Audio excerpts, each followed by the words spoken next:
देश की जनता को बहुत बधाई देना चाहता हूँ। उनको शुभकामनाएं कि उन्होंने फिर से देश की बागडोर माननीय प्रधानमंत्री मोदी जी को सौंप दी है, जिसके लिए देश की जनता बधाई की पात्र है। और पिछले 10 वर्षों में देश के अंदर हर क्षेत्र में काम हुआ है, देश को आगे बढ़ाने का काम हुआ है।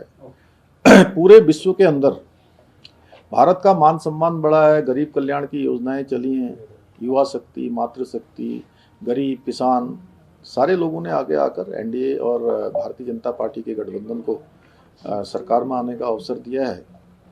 मैं इसके लिए उनको बहुत बधाई देता हूं। और पिछले 10 वर्षों में इसने एक मजबूत, ईमानदार और देश के लिए काम करने वाली सरकार, देश के लिए काम करने वाली सरकार रही है। आज उत्तराखंड के अंदर भी 5 सीटों पर भारतीय जनता पार्टी जीती है, कमल खिला है। बड़े आश्चर्य की बात यह है कि हर बार ईवीएम चिल्लाने वाले लोग अभी ईवीएम पर नहीं बोल रहे हैं। बड़ा आश्चर्य है। मैं देवभूमि उत्तराखंड के सभी मतदाताओं का धन्यवाद करना चाहता हूं कि उन्होंने एक बार फिर से आदरणीय मोदी जी के नेतृत्व में 5 सीटें यहाँ पर भारतीय जनता पार्टी को जिताई हैं। भारतीय जनता पार्टी के 5 प्रत्याशी जीत की ओर अग्रसर हो रहे हैं। माननीय प्रधानमंत्री जी का देवभूमि उत्तराखंड से विशेष लगाव है, उनके हृदय में उत्तराखंड बसता है। उत्तराखंड की जनता ने भी आदरणीय प्रधानमंत्री जी को फिर से प्रधानमंत्री बनाने के लिए 5 सीटें यहाँ की भारतीय जनता पार्टी को सौंपने का काम किया है। उसके लिए मैं उनको बधाई देता हूँ। सर, ईवीएम की आज चर्चा की हुई, क्या कहना है इस पे आपका? देखिए, मैं यही आश्चर्य है मुझे कि इस बार ईवीएम पर विपक्ष जो हमेशा हाय तौबा मचाता था, इस बार ईवीएम पर कोई बात नहीं कर रहा है। आपने सर पूरे देश में रैली करी है, जगह जगह जाकर, और शायद अपने आप में एक रिकॉर्ड बनाया रैली करने का भाजपा के लिए। उत्तराखंड में 5 की 5 सीटें अभी भाजपा के झोले में आती दिख रही है, लेकिन देश के कई हिस्सों में रुझान के हिसाब से पीछे चल रही है भाजपा। जो उम्मीद से सीटें आनी चाहिए उसमें पीछे। आपको क्या लगता है कहाँ कमी रह गई? अभी देखिए, चूंकि सीटों में बहुत कम अंतर है और ये रुझान है, कुछ समय बाद ये चीज़ें बिल्कुल स्थिर हो जाएंगी, स्पष्ट हो जाएंगी। और भारतीय जनता पार्टी एनडीए की गठबंधन की सरकार बनने जा रही है और मोदी जी तीसरी बार देश के प्रधानमंत्री बनने जा रहे हैं, इसमें कोई संदेह नहीं है। सर, कई राज्यों में बीजेपी का प्रदर्शन वैसा नहीं रहा जैसी उम्मीद थी, लेकिन उत्तराखंड में हैट्रिक भी मार रहे हैं, मार्जिन भी ज़्यादा है। कैसे आप देखते हैं, ये क्या अंतर लगता है? देखिए, माननीय प्रधानमंत्री आदरणीय मोदी जी का विशेष लगाव देवभूमि उत्तराखंड से रहा है। और यहाँ पर चूँकि डबल इंजन की सरकार है और माननीय प्रधानमंत्री जी के मार्गदर्शन में उत्तराखंड की सरकार ने लगातार गरीब कल्याण, सुशासन की जो योजनाएं हैं वो चली हैं।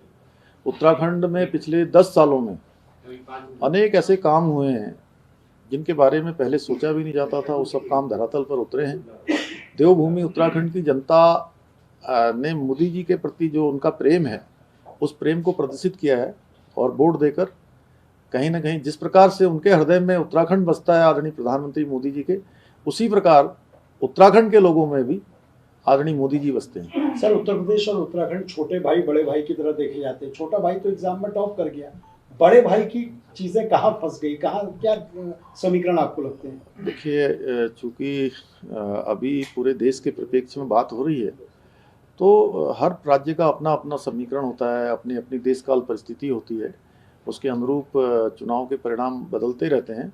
लेकिन कुल मिलाकर पूरे देश के अंदर एनडीए गठबंधन की सरकार बन रही है। मोदी जी तीसरी बार देश के प्रधानमंत्री। सर, बतौर मुख्यमंत्री 2022 का चुनाव आपके लिए पहला बड़ा चुनाव, ये उससे बड़ा इलेक्शन था। बतौर मुख्यमंत्री आप उत्तराखंड के रिजल्ट से संतुष्ट हैं? जी, मैं बिल्कुल उत्तराखंड की देवतुल्य जनता का बहुत दिल से उनका ऋणी हूँ, उनका नमन करता हूँ, उनका धन्यवाद करता हूँ कि उन्होंने हमारे आदरणीय प्रधानमंत्री मोदी जी के नेतृत्व में हुए इस लोकसभा के चुनाव में फिर से हम लोगों को आशीर्वाद दिया है, फिर से अपना समर्थन दिया है, मत दिया है और 5 सीटों पर कमल खिलाया है। सर, राम मंदिर, यूसीसी, सीएए, तमाम ऐसे मुद्दे थे जिनको लेकर पार्टी चल रही, क्या लगता है आपको, इसका फायदा मिला आपको? नहीं, देखिए, सभी मुद्दे अपनी जगह पर एग्जिस्ट करते रहे हैं, सभी मुद्दों का अपना महत्व है देश के अंदर जो गरीब कल्याण और सुशासन की योजनाएं चली हैं, उसी का परिणाम है कि एनडीए गठबंधन को बहुमत मिल रहा है और सरकार बनने जा रही है। क्या कुछ कार्यकर्ताओं का मैसेज देंगे, जश्न मनाएं? नहीं, बिल्कुल देश के अंदर भी जश्न होगा और उत्तराखंड में तो विशेष रूप से, क्योंकि देवभूमि ने कमल खिलाया है और 5 कमल यहाँ से जा रहे हैं और प्रदेश और देश का विकास होगा। राज्य का जिस प्रकार से विकास तेज गति से चल रहा है, डबल इंजन और मजबूत होगा और ऊर्जा आई है। हम देवभूमि की जनता का धन्यवाद करते हैं कि उन्होंने हमारे को आशीर्वाद दिया, हमारा प्रोत्साहन किया है। अगर आप ये वीडियो YouTube पर देख रहे हैं तो हमारे चैनल को सब्सक्राइब करें और बेल आइकन को दबाना ना भूलें। अगर आप Facebook पर ये वीडियो देख रहे हैं तो हमारे पेज को लाइक करें।